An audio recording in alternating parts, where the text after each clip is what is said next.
bohong. Aku hanya memikirkan satu peraturan penting. Kenapa kau lakukan hari ini kalau kau bisa melakukannya besok? Few moments later.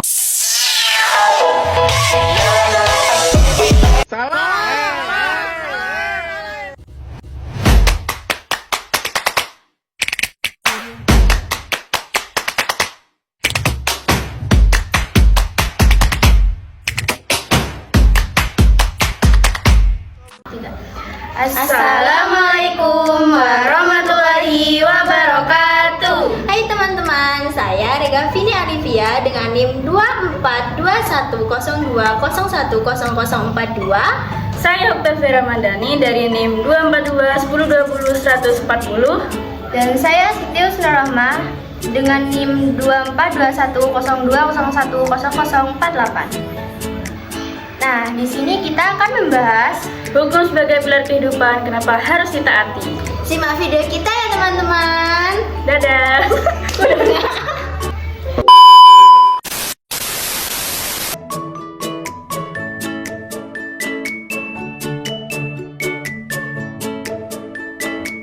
Nah, jadi yang pertama adalah apa itu hukum? Hukum adalah seperangkat peraturan yang mengikat dan memaksa untuk dipatuhi oleh warga negara demi tercapainya ketertiban dan kedamaian yang merupakan tujuan dan cita-cita bangsa dan negara. Ada pula hukum menurut Utrecht. Hukum adalah himpunan peraturan-peraturan, perintah atau larangan yang mengurus tata tertib dalam masyarakat dan ditaati oleh masyarakat itu tersebut. Selanjutnya, hukum menurut Jivankan. Hukum adalah keseluruhan ketentuan-ketentuan penghidupan yang bersifat memaksa untuk melindungi kepentingan orang dalam bermasyarakat.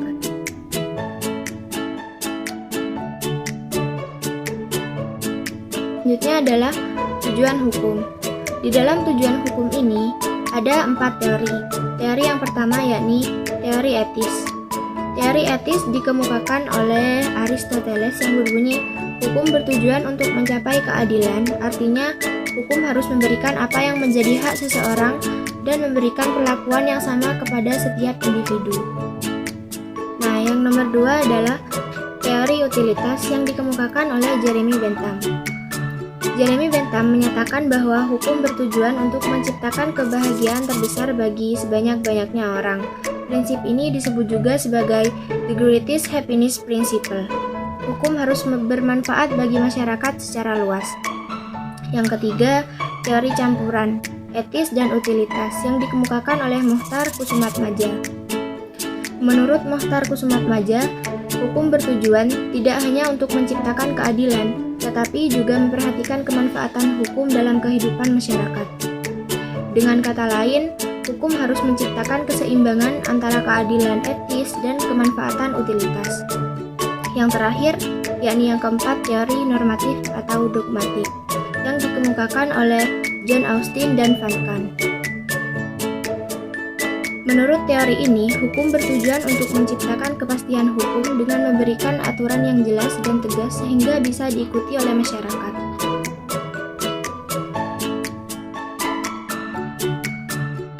Selanjutnya, mengapa sih kita harus menaati hukum?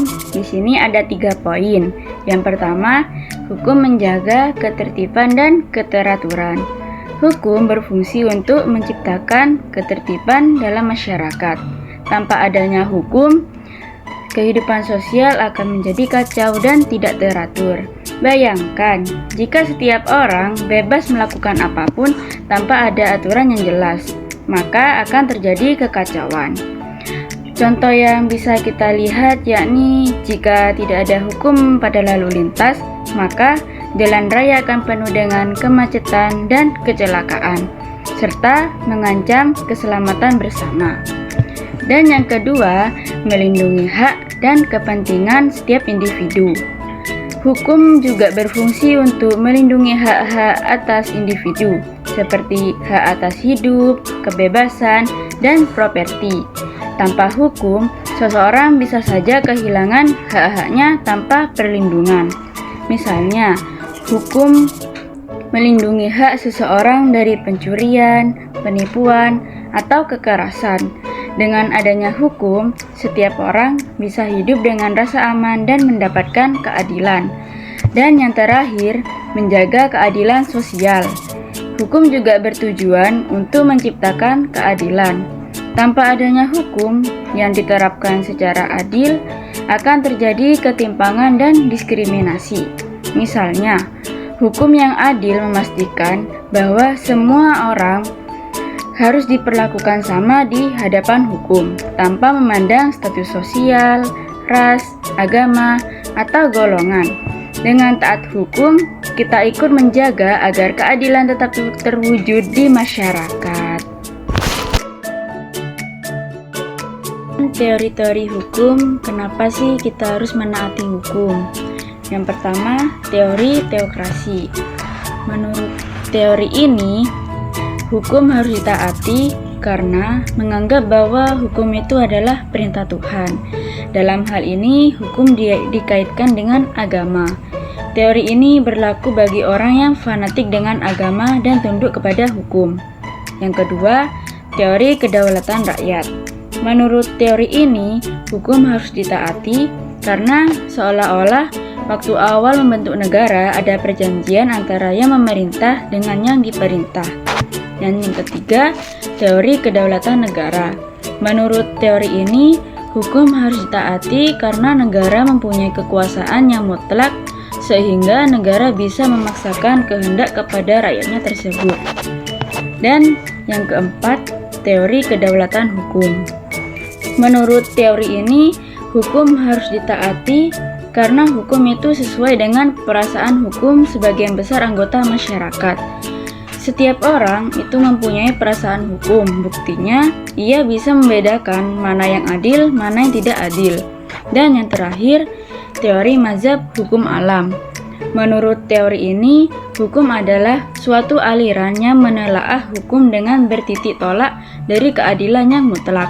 Artinya, bahwa keadilan tidak boleh diganggu.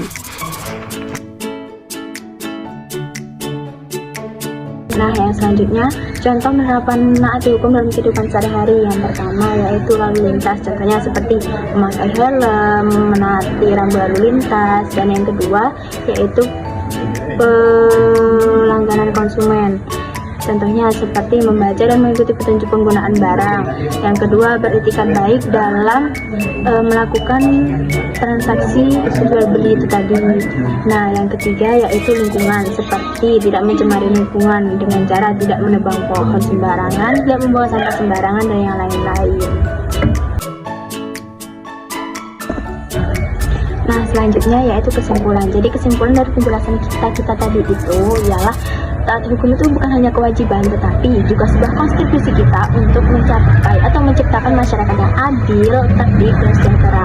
Nah, dengan menaati hukum, kita juga ikut melindungi hak-hak kita dan orang lain, menjaga keadilan sosial, dan menciptakan keharmonisan dalam kehidupan masyarakat. Maka dari itu, sangat penting bagi kita untuk senantiasa mematuhi hukum demi kebaikan bersama. Nah, jadi teman-teman, ayo mulai sekarang kita semua berkomitmen untuk taat pada hukum. Bukan karena kita takut dihukum ya, tetapi karena kita ingin hidup dalam masyarakat yang aman, adil, dan sejahtera. Sekian dari saya.